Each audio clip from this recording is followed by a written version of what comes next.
Morning po, magte-test po tayo ng ginseng today. Another TikTok item actually. So eto po yan. Sobrang liit po ng mga letters and puro Chinese characters. Di ko po maintindihan eh. Ang brand po niya is Ginseng 5 Treasures Tea. Ayan po. Product type, substitute tea. Tapos ang ingredients po neto, it says on the label, pinicturan ko pa po siya at zoom in para makita ko lang po yung sulat. Ang ingredients po niyan, it says rock candy, jujube dates. Hindi ko alam kung jujube to o huhube. Jujube dates, goji berries, longan, mulberry, ginseng. Yung ginseng po niya is artificially grown for less than 5 years. Warning, unsuitable for pregnant women, children under 14 years old, breastfeeding women, and infants. Yan. So, hindi po pwede dun sa mga nabanggit ko. Ginseng, tetest ko lang po kung meron po ba itong epekto sa blood sugar.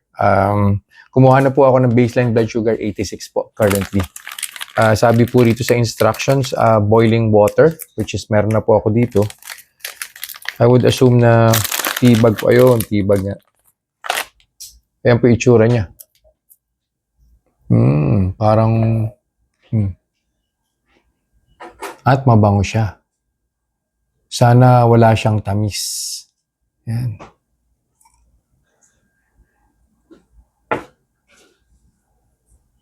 Parang regular na tea lang po. Hot water. Tapos ibabad lang natin dyan.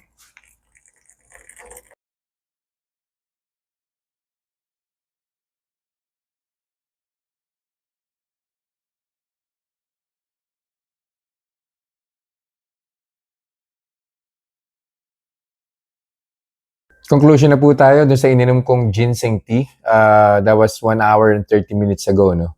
Hindi ko na po tinuloy yung monitoring kasi bumaba na rin naman yung blood sugar ko eh. Nag-start po yung blood sugar level ko at 86. First hour, umangat po siya, nag-95. Pero prior to mga 10 minutes bago po 1 hour, nag-97 pa po siya. And yun na rin po yung peak. So from 86 to 97, so that's plus 11 units. And then after 30 minutes, nag-92 na po siya. And then yung arrow right after the reading, nakadiretso na po siya. So hindi na po gagalaw yan. Most likely in the next 5 or 10 minutes. Marireach na po niyan yung baseline na 86 or probably lower pa po, no? Ang recommendation po natin, wala namang problema rin sa ginseng tea na ininom ko po, no? Kung gusto nyo po ng, what do you call this? Something that would help you in constipation. Well, to be honest, mag 2 weeks ko na po siyang iniinom eh. So nakakatulong po siya sa constipation. Maganda po siya para sa digestive system po natin. Pwedeng ako lang po, no, napapansin ko rin po na somehow nakakapagpa-relax po siya and nakakatulong din po sa pagtulog.